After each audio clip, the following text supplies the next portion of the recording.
Hey guys, today we have the first installment of our string theory lecture series. My guest today is Andy Morgan. He's my friend from originally Birmingham, England, and now Osaka, Japan. He's a great diet coach, and we're delighted to have him on. This is quite a long interview, just so you know what you're getting yourself in for. But we think you'll enjoy it. He has a lot of good stories to tell, a lot of great insights about the coaching process. And if you stick around until the end, we will have an outtake reel of all of the stuff that is not too inappropriate to put on YouTube. So thanks for watching, and without further ado, let's get into it.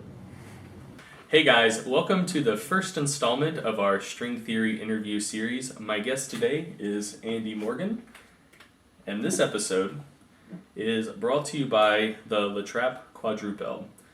The regular one is absolutely fantastic. This is a barrel-aged quad. Just brings out some more complexity in the beer. Will get you equally wasted as the original, while also making you feel slightly classier while you're doing it. It'll also empty your wallet pretty quickly because this bottle here was... how much? It's like $20. 20? Yeah, it was 20. Yeah. Lindsay's behind the camera. She just gave me a face. Didn't know that it was $20. Yeah.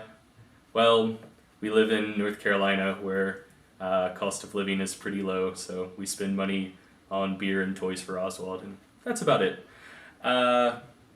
Anyway, spend money on the things you love. Probably beer most of the time. All right. So this is Andy Morgan, like I said. He is visiting from Osaka, Japan, originally from Birmingham, England, not Birmingham, that's Alabama. And he runs two fitness websites, rippedbody.jp and athletebody.jp. Ripped Body is the English language version, and Athlete Body is the Japanese one. So for most people watching this, probably go to Ripped Body unless you are bilingual, but seeing as most of my audience is American, it's like 2% of you. So, Andy, tell us a little bit about yourself. How did you get into fitness initially? Okay, so it started... You still have some in your cup. Yeah, no. This is a prop, right? So it started... are we going all the way back here? We're going as far back as you want to. Alright, so I'm 15 years old. I've just come out of the cinema, which means movie theatre for you guys. And I'm standing outside, there's three of my friends, there's three girls, and we're waiting for the bus home. And the 107 bus comes down the road, stops, and a gang of 20 to 30 kids piles off. They're about 1 or 2 years older. I'm figuring they might be drunk or drugged up or something, because this is a double-decker bus, and one of them, he jumps out the back window. Anyway, they barrel across the street, and it's okay to talk about? Yeah. They barrel across the street, decide to start a fight. One of them takes a bottle, tries to smash me on the head. I block it. Now, instead of thinking that there might be another one come, this is my pro tip. I went, ow, and then I got slammed with that glass bottle about here. Which, when I go bald, you're going to see my nice scar there. And yeah, so I had a cracked skull, and that basically led me to get into karate, so that hopefully I could get over my fear of being in my own hometown. Unfortunately, it took about 3 years, but there you go. So I got into karate, then I went to university, and I was still doing karate. And then I graduated. I was studying economics and finance. I went to Birmingham University, and everyone was getting these really boring, dull jobs in banking and finance. And I was just kind of there in November, and everyone was applying, and I was thinking, are we swearing on this? Or? Yeah, Fuck this, I was thinking, like, I'm not ready for this yet. So, I just finished a biography of this guy. He went over to Japan, he was teaching English, he decided to do this crazy Aikido course, which the riot police have to take which people have to take if they want to be able to be a riot cop in Japan, and they're basically brutalized for an entire year. And I thought, wow, that sounds amazing. Let's go to Japan and do karate. So I'm looking for English teaching jobs, so I've got any excuse to go to Japan and not get a proper boring banking job like I thought I had to. Go over to Japan, do the karate, get into the Aikido.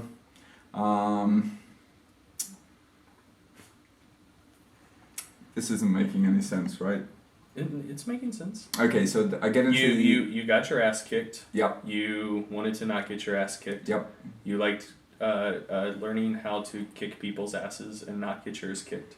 So you decided to take it to Japan to step it up a notch, because you also wanted to avoid getting your ass kicked by just the soul-sucking sadness of the business world.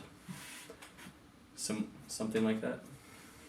Good work, Greg. Could you actually sit back a little bit so I look, thank you. I can look a little bigger next to Greg. I just feel weak and, what's the word? Inferior. I was going to go for emasculated. But... emasculated, that's a good one. Right, so I'm in Japan now. I'm doing karate, I'm doing Aikido. I'm doing karate twice a week, Aikido 5 to 6, 7 sessions a week. I'm trying to turn myself into Jason Bourne, and I'm also trying to hit the gym at the same time. And I've been hitting the gym since about 2 years after I got bottled, because I realized that being big is a good self-defense, because no one wants to pick on you. But I just failed miserably and I stayed skinny. But this didn't really hit home, and I was screwing around and not really getting anywhere until I'm on the beach in Goa. That's in India, visiting a friend. And this girl, we get into a conversation, and she says, "Hey, you really don't look like you work out as much as you do." And obviously that's like a swift kick in the nuts, yeah? But it kind of woke me up to the reality of the situation. I'm not very big, wasn't very ripped, and I just didn't look very good. And then that got me thinking about why that was.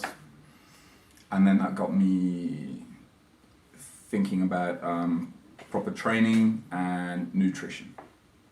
So that's how I got into that was kind of my gateway into this.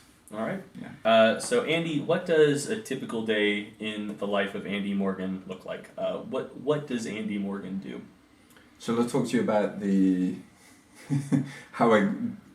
why I'm doing the job I'm doing. Yeah. Okay, so where did I get to? You joined a bodybuilding gym in Osaka. Yeah, okay, so after that comment on the beach, I joined a bodybuilding gym in Osaka. Everyone's getting just ripped, all ripped for summer. And it's no mystery to them why. But it's a mystery to me, so I start asking them questions. I start copying their training. I'm going down the gym 6 days a week. I'm doing my cardio as well. I'm buying $200 worth of supplements from bodybuilding.com, and I'm eating 6 meals a day. And I got shredded, and but I felt like I was on a food hunt the entire time, and I was scared to go out without having if I was going to go out of the house for more than 3 hours, I had to have my Tupperware, my protein shake or Tupperware, with me. And then did you in Japan at the time, like were the fanny packs still in, or did you have a Merce, or or was it like in a cooler? So you look like a dad going to like a t-ball game. I had a fanny pack because you had I'm just picturing this right now. Wait. Okay, so one of the teachers at my school, I was working at high school. He bought it for me, and it's very. So I used to have a sports bike till I got banned, and then sold it. So that was very useful for having it on your back, just to have your phone and stuff in. Because I realised that having your phone stuck on your tank and trying to read the GPS just isn't a good Gotcha. You know those barrels that you have on the highway? Anyway, so yeah, I used to keep my protein shake in there. And then I was in the gym one day and a friend of mine, Steve, he comes up to me and I haven't seen him in a few months. And he goes, "Wah!" And he like shows me his abs. And he must have lost about 20, 25 pounds. And I'm like, "What?" And he's like, "Yeah, and I've been eating pizza pretty much every day." This, just like the last 30 seconds of what you said, sounded like the start of a Mike Chang ad. So Andy, tell us your secrets to getting shredded every day while eating pizza. So the one simple trick to get shredded is click this link at the bottom of the video, right? While we eat our sushi with forks. Absolutely. And hit some fine women at the pool with a beach ball as a pickup. Have you seen that one? No. You're not a fine purveyor of Mike Chang ads. No. Yeah. Can hate that guy. But admire him at the same time. Yeah. Where was I? You heard it here first. Andy Morgan admires Mike Chang, and so his buddy Steve. That's his Mike Chang pitch. All right, so Japanese Mike Chang. Let's hear how you do this. It's like, you know that Mike's probably going to take this segment, he's going to put it in one of his videos, and he's going to be like, Greg Knuckles of StrengthTheory.com and Andy Morgan of RipBuddy.jp support. I mean, he doesn't care what we think. He's the #1 most subscribed trainer on YouTube. We're just little peons in the Mike Chang universe. It's quite true. That is true. So, my mate Steve, he says to me, go to leangains.com and have a read. And I read the whole thing back to back. And this puts me in a rage, because I've been spending a lot of money that I don't really have, that could have been spent on better things, on all these supplements. And I've been on a food hunt now for 1.5 years, eating 6 meals a day. And this guy, Martin Birkin, says that I can eat 2 or 3 meals a day and still get the same results, and train 3-4 days a week and still get the same results. And I try it, and it's still, the results are the same. And I'm just infuriated, and I decide, right, I have to tell everybody in Japan about this. And I start a blog, writing it in English and in Japanese. And I try to rescue Japan from itself. Because the fitness industry there is really the Wild West, because you don't have many people... Much unlike the American fitness industry, which is in no way like the Wild West. Well, right, imagine that on steroids. Most of the American fitness industry is also on steroids. It's true. Okay. Just a very bad form of that. Because there's no checks and balances. The difference with Japan is, if you're Japanese, you don't speak English. Because, well, they just don't speak English. And so you can't go out there and check if someone's trying to sell you on a 7-day apple juice fast. You can't go out there and just check for the bullshit. Because there's no one else that really talks about it. You can if you speak English. So I wanted to be the counterbalance for that. So we've worked really hard over the last 4 years. We've built up the Japanese website, so it's now the biggest fitness site in Japan. That's athletebody.jp. Finally, people are starting to hire us. You said you saw the Miss Universe competitor for Japan wearing one of your T-shirts, right? Oh no, that's Miss Japan. Okay. Mrs. Japan. Mrs. Japan. Yeah, she's our gym receptionist. Okay. Yeah. She's cool now. Okay. Yeah. I gave her the T-shirt though. She didn't buy it. Okay. I thought that was a cool story. It's just a kind of cool story now. Yeah. Sorry, bro. Okay. Sorry about that. Yeah. So there you go. So what I do is I put out 2 fitness information websites. I help guys just simplify how to get ripped. I kind of hate that phrase now. But that's like your entire brand. Ripbody.jp. It would be like if I said I hated people getting strings. I'd be screwed. No, I prefer the word shredded. Yeah, fair enough. Rolls off the tongue nice. You can just set up redirects so everything goes to shreddedbody.jp. And people hire me to do one-on-one email consultations for 12 weeks to coach them to set up their diet and their training. Okay, so about that, something that I think a lot of people will be confused about when you say you coach people for 12 weeks is usually a plan that says, I will coach you for this many weeks. Most of them make just kind of outlandish promises,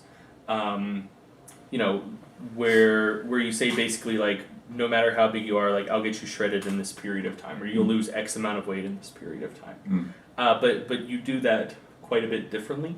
How do you set it up, and why is it only 12 weeks? Why don't you take on people for longer? Yeah, okay. So 12 weeks is a good time frame to get someone bought in. That's something that people can commit to. It's just a good balance. You need anything longer, and it's kind of pushing what people believe that they can commit to, and anything less, and you might struggle to get the ball rolling for them so that they start seeing results. And really, I want to leave people in a position where they've started to see results and they feel that they're happy, they feel comfortable, they know what they're doing, and they know how to move forward and do it on their own. So 12 weeks is a good time frame for that. So let's say I took you, I made an estimate at your calorie expenditure, and I gave you your macros and your training. Obviously, you know what you're doing, so I don't need to talk about that. And I mess it up, and for the first 4 weeks, I always wait for 4 weeks, you're not losing weight for some reason, and then I have to fine tune. Right? If our plan is only 6 weeks, then you're not going to be happy, really, are you, right? But I think it's essential that we have, firstly, 4 weeks to gauge how things are going, before then making any adjustments, looking at the data and seeing how things are going. So that would be weight and measurements and lifting stats. Okay. So 12 weeks is good for that. And so basically your goal is at the end of 12 weeks, you want people to not need you anymore, right? Yeah. Okay. Yeah. Not trying to create like long-term dependence. Essentially, yeah. So that's one of the things. I get a lot of coaching applicants. So I'm very fortunate in that. And I love what I do, and I'm very appreciative of the people that share my website that enable me to keep doing what I do. And what I've been able to do is essentially say, look, I can't promise you results, but we'll do our best to get them. I think anyone that promises results, they either haven't been in the industry long enough, or they don't care. Yeah. Well, and I think one thing that a lot of coaches are confused about is because I know people who I know their heart's in the right place that still promise results. And I think what that kind of comes from is a belief that like you as the coach can make the results happen. But I mean, at the end of the day, it's the client who has to put in the work. Like they have to follow their diet, they have to follow the training program. And so like your job as a coach is to give them the advice and put them in the right direction for success. But ultimately, you can't promise results because you're working with adults. You can't force them to do what you tell them to. All right. Hey guys, welcome back to part 2 of my interview with Andy Morgan. If you've forgotten already, Andy Morgan is the purveyor of 2 fine fitness websites. Purveyor. RippedBody.jp and AthleteBody.jp. They're both absolutely fantastic. He wound up in Japan because he took up karate because he didn't want to get his ass kicked anymore. And so now he is busy kicking asses in the Japanese fitness industry and getting people shredded the easy way. This second part of the interview is brought to you by Old Stock Ale. It's quite good, but not as good as the La Trappe that was the sponsor. And by sponsor, I mean Andy bought it. um, of the first part of this interview. All right, so rolling right along, Andy, you've coached a lot of people. Well, first off, just how many people have you coached in the past, 4 years? Let's say over 1,000. Over 1,000. Over 1,000. That sounds like a ridiculous number, but I work online, and I work in the email only, and I've worked some very long hours. But to me, it was very addictive because I could get an insane amount of experience in a relatively short amount of time, and I just found the work very, very rewarding. So, every day you're learning something new, and every day you see ways that you can improve your methods, the way that you coach people, and just, yeah, man, it's just been really good. So, yeah, that's a lot of people, but yeah, it's just turned me into a bit of a data monster, especially when it comes to tracking people's progress, just what to look for to see if they've actually genuinely stalled and they need to start reducing their calories or increasing their calories, and of course macros comes from that, but in a nutshell, whether they need to actually make a reduction or an increase to keep on cutting or bulk, or whether it's just a stall, whether it's just the fact that their body's playing tricks on them, and maybe their fat cells are filling with water as the fat is emptying out of them, and we just need to wait. That kind of messes with people's heads, and I kind of help unmind them. We established that you can swear in these interviews. Yeah, I don't like to. I just think it's unprofessional. Fair Plus, enough. my mum won't like it, and my dad will probably watch it in the living room, and that means that my mum will be sat across from the living room reading a book, and she'll probably be hearing this. Hi, Mum. All right, fair enough. So you've coached a lot of people. I think a lot of people are confused about what you're actually paying for in a coach. They think that the main things a coach brings to the table is almost like they have some sort of magic training program or magic diet, which we both know is not the case at all. So what are people really paying for when they hire a coach? It's funny when you say no magic information. Is that because you read my edit today of the coaching page, or no? No, I just came out. Okay. So I've made my 200 and what was it, Linz? 254th. Yeah. Yeah, I've made my 254th edit to my coaching page today. That's the page where people can apply to work with me. Yeah, I'm a nutter, right? But I wrote that specifically today. Look, I don't have any secrets, I don't have any magic. What I help people do is to apply the principles that I write about on the website. And that's what we do. We talk about the principles that we apply with our clients, helping guide people on our websites. Yeah. So really, there aren't any secrets. It's all just out there, and it's all there for you to go out, read, and apply for yourself.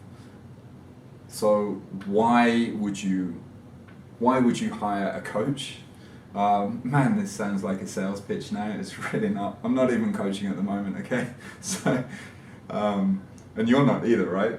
Not currently taking on any new clients yet. Right. Okay. So there you go. It's not a sales pitch. Since people aren't paying for any sort of magic pixie dust, what are people actually getting when they pay for a coach? Accountability, objectivity, and buy-in. So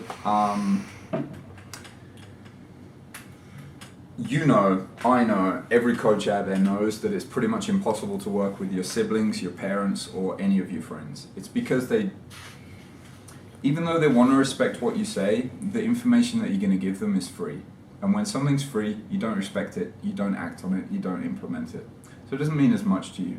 Now if I say to you, I want you to pay the cost of an Xbox, a couple of controllers, and 10 games, all of a sudden, you're now going to take this a lot more seriously because you are bought in to the process. You don't want to feel that you've wasted that money. So what I tell you now carries far more weight, and you're far more likely to act on it.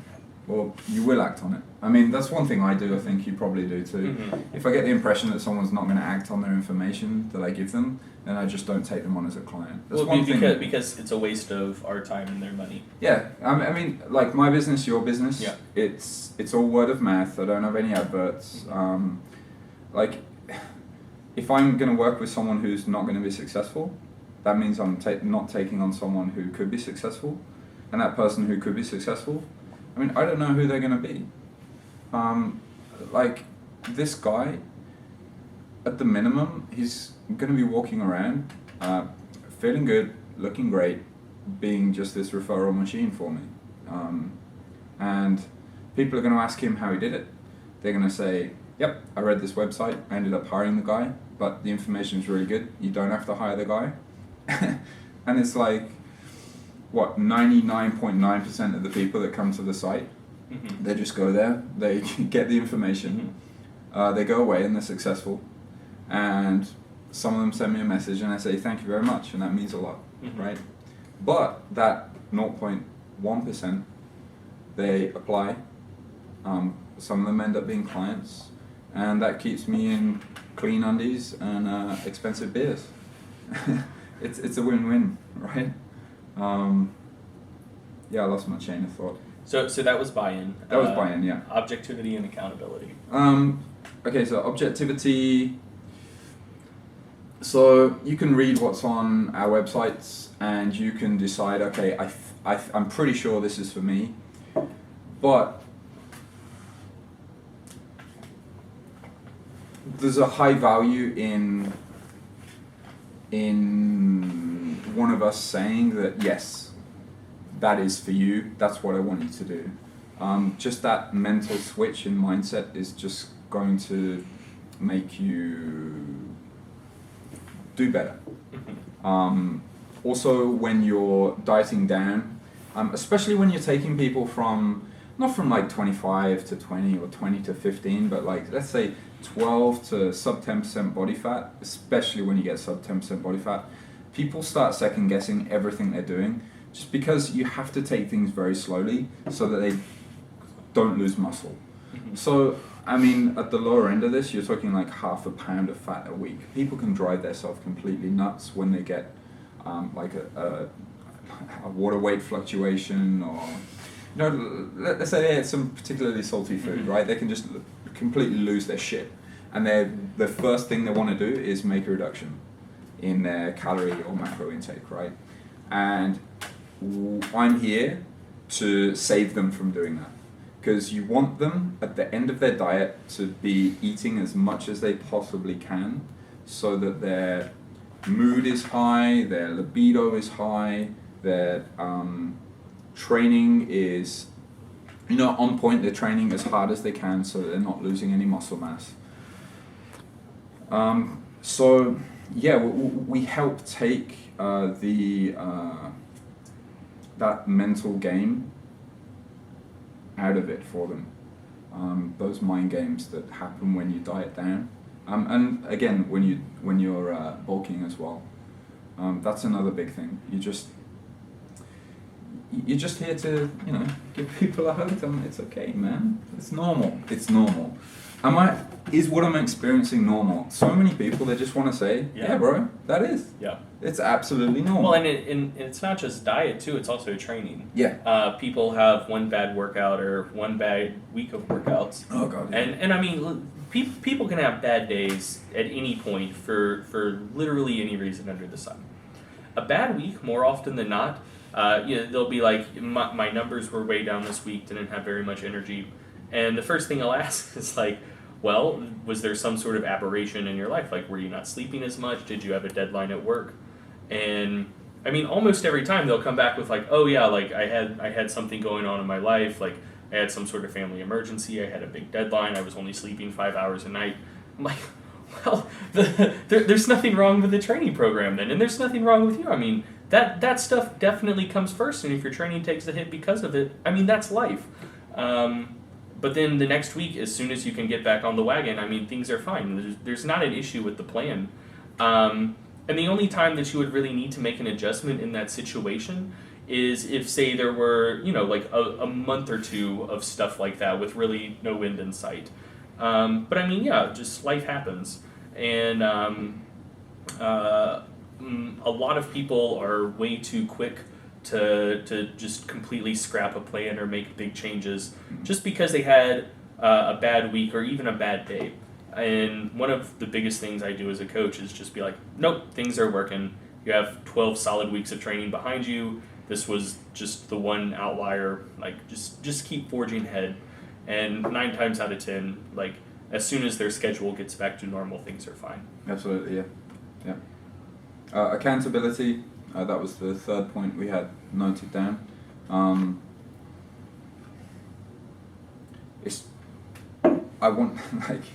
I insist that my clients, they check in with me. That's what they've paid for. So they're either checking in every 2 weeks or 4 weeks, depending on what level of contact they choose, right? And if they don't check in, I'm not going to be hard on them, but they know that they know that my time is limited. Mm-hmm. They know that they've hired me, and so they're one of my clients. So I want them to do well. So they feel. I want them to feel in a way that they owe it to me to get their shit on point, so that when they are out with their friends and they can have that donut or that box of donuts that's being passed around the office and it's really tempting, it's just a case of making them think twice. That's it. Yeah, right. Just we're here to make them think twice about doing it. Yeah, for sure. Unless you wake up, you're pretty tired. It's like no, get down the gym, because they know that at that checkpoint they're gonna have to say, yeah. So I missed a couple of workouts, and I kind of went over the macros here, and I'm like, yeah, okay, why? It's like, was it a wedding? Was it like a bachelor party? Was it like, yeah, no, like. Tracy, she came into the office and she had all of these Krispy Kremes and they were passing them around because it was Kev's birthday, and I didn't want to, but it's not a problem when you eat one, but the one leads to the 6 and then the 10 and then the 12 and shit. I don't know about you. I don't know whenever. I don't think I've ever accidentally eaten. I have definitely eaten 12 donuts in a sitting, but it was never like an absent-minded thing. It was more of like I'm 14 years old and my friends are like, I bet you can't eat 12 donuts. And then I did, and that was a mistake. Yeah. No, fair enough, but accountability, again, that's a big factor. There's one more point that I'd like to say, and that is, why would someone hire a coach? You can hire someone because you believe in them, and because you believe in them, that's going to make you believe in you. And belief is everything. What was your video, was it called Mental Barriers? Yeah, brilliant video. Greg's video, Mental Barriers. We'll link it in the description. Yeah, okay, yeah. You've also got the article that goes with that, but... I do. We'll link that in the description. Mindset is huge. Welcome back to the third part of the string theory interview with Andy Morgan. Third part of this interview is brought to you by really old brown dog from Smutty Nose. Andy, you are quite the world traveler. You currently live in Osaka, Japan. Yes. But you've traveled all around the place, or all around the globe even, and you've managed to stay in good shape and stay shredded the whole time. How do you manage to pull this off? Okay, so I think a big mistake that people make is they get into the 100% or 0% mindset, that black and white mindset, that they're either on the program and they're doing it, or they're completely off. So a good example of this will be this is especially true of dieters, especially neurotic dieters, and that's one thing I try and fish at before I take anyone on as clients. Honestly, I just don't want the hassle. People that have eating disorders, it's not professional for me to take them on. It's not my field, right? It would just way outside your scope of expertise. Absolutely. Yeah. It wouldn't. Yeah. So, people that they'll go out with their friends and they'll be like, I'm out. I can't cook. Therefore, it's a cheap meal. 3 of these umami burgers, excellent, by the way. Excellent. Thank you, Chad Landers. AKA Iron Man. Yes. Then they'll pan down 10 beers. Then they'll have cheesecake afterwards. And what were those shakes that we had last night? Oh, cookout. Cookout. Good lord. If you're from the American South, you know the sweet nectar that we speak of. If not, if you're ever in North Carolina and you drive by a somewhat shady-looking drive-through burger establishment called Cookout, you have to go by. They have like 43 flavors of milkshakes. They're absolutely delicious. Good. Back to the point. Way overboard though. Like the only size they come in is like 16 ounces of just pure decadence. Right. So split it with like 8 friends. Yes, do that. So back to the point. People are either like, I'm on or I'm off. And when they're off, people tend to go severely overboard. And I think part of that comes down to people diet generally too hard for too long. And that leads them into these binge cycles. But if you take things slowly, again, which can be mentally tough, which is why you might hire someone to make you take it slowly, then you don't, when you go out, you're not like, I can eat everything. You know, like, it's a free meal, but it's not a free meal because it's 8,000 calories now that you've just pounded down. So then you have to check in with your coach and be like, hey, I was good for 13 of the last 14 days, and then one day I ate 12,000 calories. And then one day I went off plan for one meal, and I'm like, so you're 5 pounds heavier now. It's like, well, constipation, it could be that. Yeah. It could be that you had a random salty meal. But it's probably that 1 in 14 meal. Let me ask a little bit more about this, right? But to answer your question, when you're traveling, just don't get into that on-off mindset. You can still gauge your portions. You can still eyeball. Don't be afraid to leave stuff on the plate when you order out. Obviously, if you're at your grandmother's house, be polite. Eat whatever the hell she puts in front of you.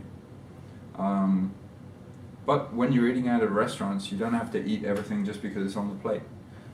You can take a bag of protein with you, which can lead to interesting exchanges with the TSA, with customs in different countries. But at the end of the day, it's just protein, right? So you put that in a bag and take it with you.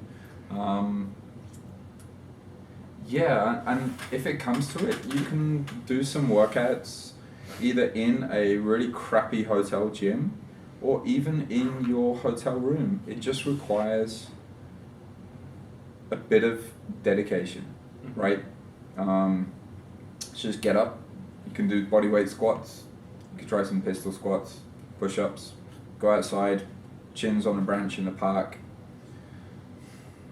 I mean, you get the point, right? It doesn't have to be 100% or 0%. And that, I think, is the biggest problem for people. Another thing, if you decided to take time off of training, let's say you wanted to go travel for a month, 2, 3, and you decided that actually you're not going to do anything. It's not that you have to do that, it's just, screw it, I'm not going to do anything. You're not going to suddenly lose all of your gains. All of your training for the past few years isn't all going to go to shit. Greg, it's one of my favorite posts on Greg's site. Is you're talking about Myonuclear domain theory. Myonuclear domain theory. Please, like. So the basic idea behind myonuclear domain theory is that basically as your muscles hypertrophy as they get bigger. The muscle fibers themselves are getting bigger, And muscle fibers are single cells, but they have multiple nuclei called myonuclei. And the kind of goo inside the muscle is called the sarcoplasm. Each nucleus can only kind of oversee a certain volume of that sarcoplasm. And so, as your muscle fibers grow, you have these things called satellite cells that hang out around your muscle fibers. And you have to fuse more satellite cells onto your muscle fibers for them to continue to grow as the total volume of that sarcoplasm expands. And so what happens is as your muscles atrophy, and we're not talking about like on the scale of decades here. We're talking on the scale. Get smaller. Yeah, you get less swole. We're talking about the scale of like weeks or months. You lose volume in the muscle fibers themselves. You have less sarcoplasm. You have fewer myofibrils, just the stuff inside the muscle fiber. But you hang on to the vast majority of those myonuclei. And that's one of the rate-limiting steps of muscles getting bigger in the first place. So you stop training, your muscles get smaller, and then if anyone's taken a prolonged layoff, you know how this works. Within a couple weeks, say maybe 70-80% of your strength comes back. Within a month or two tops, even if you took 6 months out of the gym, you have all of your strength back and it's time to make new gains. And the reason for that is that it's a lot easier to reaccumulate the protein and the sarcoplasm and just all of the other stuff making the muscle fibers big, as long as you still have those myonuclei there to oversee the growth, basically. And so, like Andy was saying, even if you have to take, or just want to take, I mean, life is great. Just live a little. Seriously, live a little. I spent far too many years of my life, sorry to take over, Greg, No, it's far fine, too go many for it. years of my life worrying about this stuff. I wish I had just taken a chill pill on many occasions and just enjoyed a little more. If you're 80% as big, 80% as lean, but twice as happy, I mean that's a net gain. But yeah, so I mean, if you have to take a month or two off for injury or because you're going somewhere that doesn't have a gym, or if you just want to take a month or two off You're because spending time with family. Yeah, you've got to look after a loved one. Yeah. It's going to happen to all of us. I mean, hell, it doesn't. Yeah, don't put important shit in your life on hold because you want to keep your gains broad. Anyway, so if something like that happens, really like you will get smaller, you will lose muscle, you will lose strength. A little bit. A little bit, yeah. Oh. And it scales with how long it is. If it's a week or two, don't even worry about that. If it's months, yeah, you'll lose a fair amount of muscle and strength. But you hold on to the vast majority of those myonuclei. And so when you start training again, all of that progress you've made previously will come back really fast. So just chill out a little bit. And if you can't get in perfect training when you're vacationing, when you're on the road, or just like if you just want to enjoy yourself and just something that helps out a lot of people is like training starts becoming stressful to them. They get so caught up in what they're doing and their goals, and they're just constantly grinding towards that. That they Carry on. You're stealing my beer. Oh my god. That they develop in an aversive relationship with the process of training. And they kind of lose some of that fire and some of that hunger. So for some people, just taking like a couple weeks or up to a month off can be the best thing for you possible. It just makes you excited to get back in the gym again. And that excitement then leads to better workouts. Yeah. Everything. Yeah. It's all about playing the long game.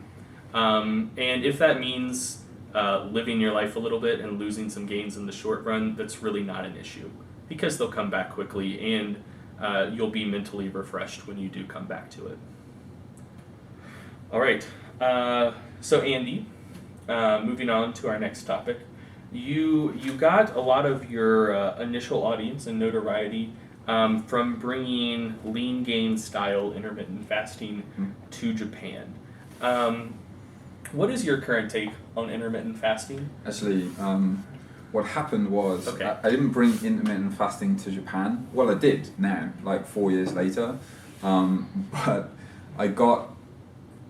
What happened was this: I was in Japan. I was thoroughly pissed off with the horrible bro myths that I believed, which led me onto a food hunt for years. I mean, eating 6 meals a day, and I was upset, and I decided to blog about it. And I emailed Martin Birkin, and I asked him if I could write about his methods in Japanese, if I could translate some of his work into Japanese. And he said yes, and he was very, very kind, very nice about it. Absolutely just make sure you do a good job. So we did a good job. Nobody cared, but people cared about my English language stuff. And what's the question again? What's your current take my on current take on intermittent intermittent fasting? So it's like people cared about my English language stuff, and then people started coming to me and saying, how much do you charge for online coaching consultations? And here I am, and I'm thinking, wow, I was thinking of going it alone and trying to market myself as a one-on-one trainer to richer folks, using the fact that I'm a white guy in Japan. My English language ability potentially puts me ahead of the average Japanese trainer because of the information that I have access to. And here are people, they're trying to hire me, they want to pay me without actually meeting them. And they're happy, I'm happy, very nice win-win there. So I start talking about the intermittent fasting. I start talking about Martin's methods. Maybe four articles, and then people start hiring me through that. So what I'd said to Martin at that time, and this is probably not very interesting to you guys, but to me it's very important in terms of integrity. I said to Martin, look, I want to make you famous in Japan. I want to help absolutely crush these myths in Japan. And on that premise, I said, can I translate your work? And he was like, yes, absolutely, go for it. And he was very supportive. And I just didn't let up. So even though nobody cared on the Japanese side of things for years, I just wanted to push that ahead. And now, finally, people like Martin Birkin's Lean Gains is like Martin. If he goes to Japan, like people in the industry, they'll know his name. But it took a long time to get there, you know. So.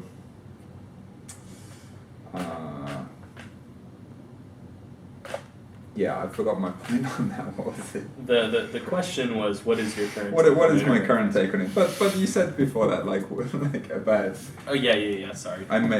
Pushing it forward in Japan. So that's why I when I say I'm going to do something, I'll follow the hell through with it. I followed the hell through with that.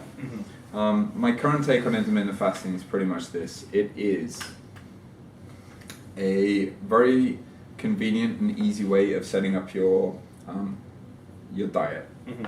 There are different forms of intermittent fasting. The one that I recommend to a lot of clients, not all, is to skip breakfast, eat lunch, eat dinner. There you go. Obviously depending, but for a lot of people, eat lunch, eat dinner. What this does is it helps people control their hunger in the mornings. It gives people the chance to still eat fairly large meals, despite the fact that they're reducing overall calorie intake. So it has benefits in terms of hunger for the dieter. And like for the dieter, their biggest enemy is hunger. hunger and cravings. And so if you can reduce their meat social situations. and social So situations. if you can eat bigger at night when you're usually going out with people, that helps. Absolutely, yeah. So in that sense, I recommend that for a lot of people that they skip breakfast, which you could call a form of intermittent fasting. Yeah. Okay. All right. Well, Andy, I think that's about all the questions we have for you. Okay. Thanks for coming on. This was, I feel, a really good interview. If you guys think so, let me know in the comments. If you don't, please keep your opinion to yourself. Don't forget to like and subscribe. Check out Andy's website. It is, if you speak English, it's rippedbody.jp. And if you're a Japanese speaker, it is athletebody.jp. And if you have any questions for either of us, post them in the comments. And Andy, thanks for coming, man. Thank you, Greg. All right, and we'll see you in the next video. Peace. Our guest today is Andy Morgan. You'll learn a lot more about... What the fuck, Andy? He's a great... Fuck you. Alright, I'm going for a pic. Hi, and we're back with another episode of Greg Knuckles and Andy Morgan on StrengthTheory.com. Cheers. Call 1-866-GET JACKED for summer and shredded. That's the length of a phone number. All right. Phone lines are open. We're waiting for your call. So why would someone hire a coach? Rest in peace, Billy Mays. We'll never forget you. I don't even know what this means. You're I hate you guys so much. This is gonna be such a bitch all right. to edit. After a small bit of tomfoolery, we're back for Andy's sales. That's British, right? Tomfoolery. Tomfoolery, would say yes. You winking, Greg, is the creepiest thing. Show that to Andy. Not bad. Not bad.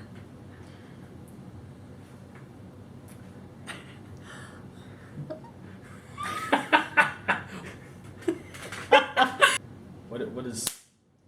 So, if you want It's brewed with all the hopes and dreams of a young puppy that did not come to fruition in its long life.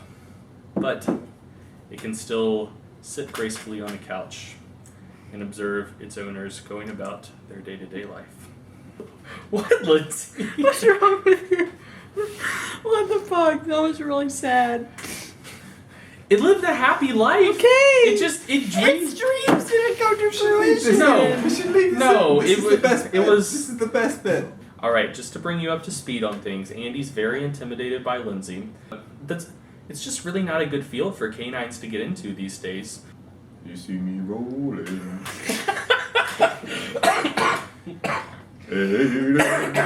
Patrolling and trying to catch me riding dirty. Trying to catch me riding dirty. Trying to catch me riding dirty. Trying to catch me riding dirty.